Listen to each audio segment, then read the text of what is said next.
দীর্ঘ 16-17 বছরের ফেসিবাদ বিরোধী গণতান্ত্রিক সংগ্রামে অনেক রক্তদানের মধ্যে পাড়ি দিয়ে আজকে আমরা এইখানে উপনীত হয়েছি। সবাইকে আমরা দলের পক্ষ থেকে আমাদের মাননীয় চেয়ারম্যানকে স্বাগত জানাই।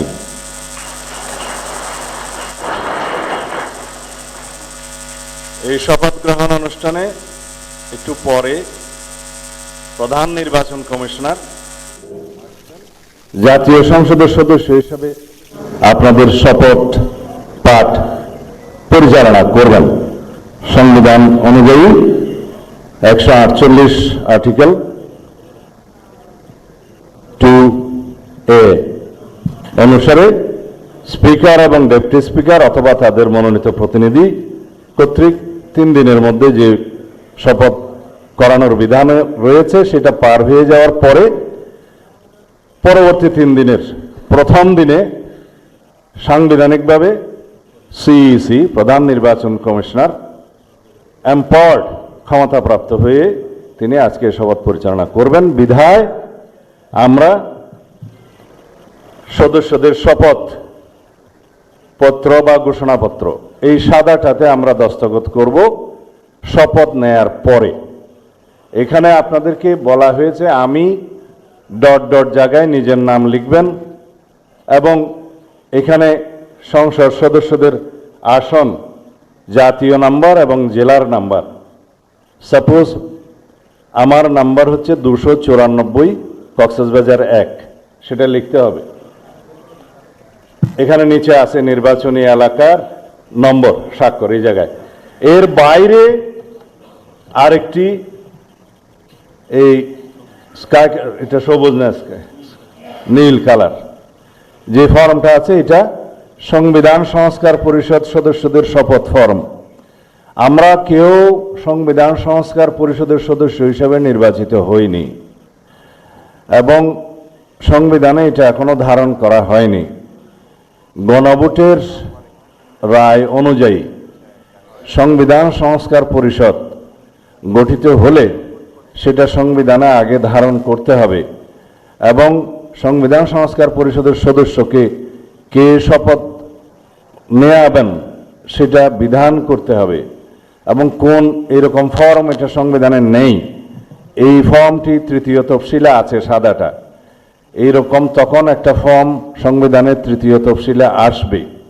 সেগুলো সাংবিধানিকভাবে জাতীয় সংসদে গৃহীত হওয়ার পরে তখন জাতীয় সংবিধান সংস্কার পরিষদের সদস্যদের শপথ নেয়ার বিধান করা যাবে। বিধায় আমরা এখন সাংবিধানিকভাবে এই পর্যন্ত আমরা এসেছি, আমরা সংবিধান মেনে এই পর্যন্ত চলছি এবং আশা করি সামনের দিনেও চলব।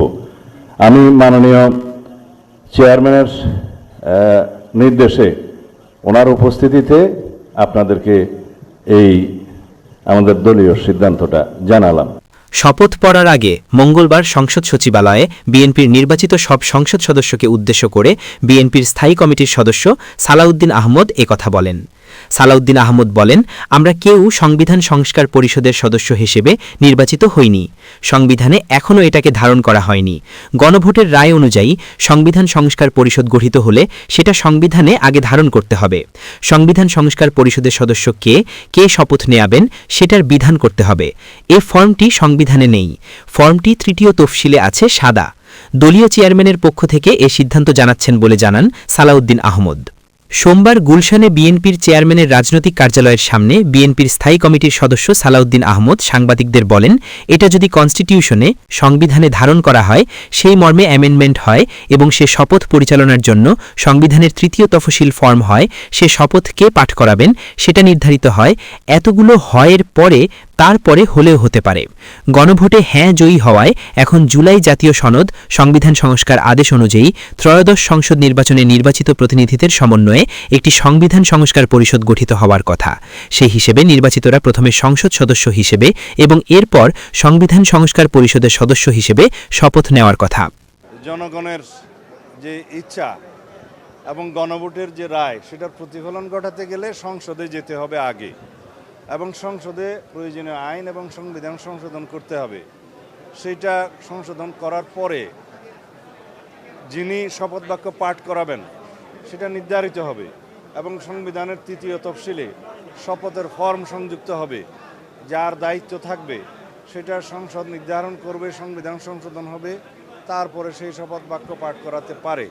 এখন বিদ্যমান সংবিধানে 148 অনুচ্ছেদের 2 ক-তে যা বলা আছে, স্পিকার এবং ডেপুটি স্পিকার যদি শপথ পাঠ করাতে না পারেন, অপারগতা প্রকাশ করেন অথবা পাওয়া না যায়, তাদের প্রতিনিধি যদি মনোনীত প্রতিনিধি যদি তা না করেন 3 দিনের মধ্যে, তাহলে চতুর্থ দিন থেকে মানে পরবর্তী 3 দিনের মধ্যে প্রধান নির্বাচন কমিশনার সংসদ সদস্যদের শপথ পাঠ করাবেন।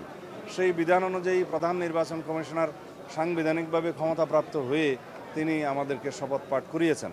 এখানে সংবিধান সংস্কার পরিষদের সদস্য হিসেবে কোনো বিধান সংবিধানে নাই এবং ওনারও শপথ পাঠ করানোর এখতিয়ার নাই। সেই বিবেচনায় উনি আর আমাদের সেই শপথ গ্রহণ করানোর জন্য অ্যাপ্রোচও করেন নাই। আমরা শপথ গ্রহণ করার কথা মানে আমরাও শপথ গ্রহণ করি নাই, যেহেতু সেখান থেকে অ্যাপ্রোচ করা হয় নাই। এটা সাংবিধানিকভাবে সমস্ত কিছু পরিচালিত হওয়া দরকার, এবং আমরা এই পর্যন্ত যা এসেছি সাংবিধানিক পদ্ধতি মেনেই এসেছি, এবং বাংলাদেশের আগামীতেও আমরা সালাউদ্দিন আহমদের এই বক্তব্যের পরিপ্রেক্ষিতে আসিফ মাহমুদ সজীব ভুইয়া ফেসবুক পোস্টে লিখেছেন, 2026 সালের নির্বাচন কোন সংবিধানে ছিল? জনাব সালাউদ্দিন আহমদ সংবিধান সংস্কার পরিষদের সদস্য হিসেবে শপথ গ্রহণ এড়িয়ে গেলে সংসদ সদস্য হিসেবে শপথেরও কোনো মানে নেই বলে মন্তব্য করেছেন জাতীয় নাগরিক পার্টির মুখপাত্র ও অন্তর্বর্তী সরকারের সাবেক উপদেষ্টা আসিফ মাহমুদ সজীব ভুইয়া। নবনির্বাচিত সংসদ সদস্যদের শপথ অনুষ্ঠান সামনে রেখে সোমবার সামাজিক যোগাযোগ মাধ্যম ফেসবুকে দেওয়া পোস্টে তিনি এ মন্তব্য করেন। পোস্টে আসিফ লিখেছেন, সংবিধান সংস্কার পরিষদ সদস্য হিসেবে শপথ মঙ্গলবার নির্ধারিত সময়েই হতে হবে। সংবিধানে নেই মর্মে যদি সংবিধান সংস্কার পরিষদ সদস্য হিসেবে শপথ না নিতে চান, তাহলে সংসদ সদস্য হিসেবে শপথেরও কোনো মানে নেই। গত বৃহস্পতিবার ত্রয়োদশ সংসদ নির্বাচনের সঙ্গে জুলাই জাতীয় সনদ বাস্তবায়ন প্রশ্নে গণভোটও অনুষ্ঠিত হয়। এনসিপি নেতারা বলছেন, গণভোটে হ্যাঁ জয়ী হওয়ায় জুলাই সনদের সংস্কার প্রস্তাবগুলো বাস্তবায়নের দায়িত্ব সংবিধান সংস্কার পরিষদের উপর থাকবে। এই পরিষদের সদস্য হিসেবে দায়িত্ব পালন করবেন ত্রয়োদশ সংসদের সদস্যরাই। সে কারণে এমপি হিসেবে শপথ নেওয়ার পাশাপাশি মঙ্গলবার তাদের সংবিধান সংস্কার পরিষদের সদস্য হিসেবেও আলাদাভাবে শপথ নিতে হবে। এদিকে সংবিধান সংস্কার পরিষদের সদস্য হিসেবে শপথ না নেওয়ার বিষয়ে বিএনপির সিদ্ধান্তের কড়া সমালোচনা করেছেন ডাকসু ভিপি ও শিবির নেতা আবু সাদেক কায়েম। মঙ্গলবার নিজের ভেরিফাইড ফেসবুক পোস্টে দেওয়া এক পোস্টে তিনি একথা জানান। সাদেক কায়েম লিখেছেন, জনরায়কে উপেক্ষা করে বিএনপির এই অবস্থান দলটির সংস্কার বিরোধী মনোভাবকে স্পষ্ট করেছে। তিনি আরও লেখেন, এমন সিদ্ধান্ত দেশে বিদ্যমান কাঠামো অটুট রাখার ইঙ্গিত বহন করে। বিএনপি সিদ্ধান্ত থেকে সরে না এলে জুলাই প্রজন্ম রাজপথে নেমে কর্মসূচি দিতে পারে। আবু সাদেক কায়েম সতর্ক করে বলেন, এমন সিদ্ধান্ত থেকে বিএনপি সরে না এলে জুলাই প্রজন্ম রাজপথে নেমে জুলাইয়ের আকাঙ্ক্ষার বাস্তবায়ন করবে ইনশাল্লাহ। এ বিষয়ে বাংলাদেশ জাতীয়তাবাদী দল বিএনপির পক্ষ থেকে তাৎক্ষণিক কোনো প্রতিক্রিয়া পাওয়া যায়নি। ডেস্ক রিপোর্ট, বাংলার গেজেট।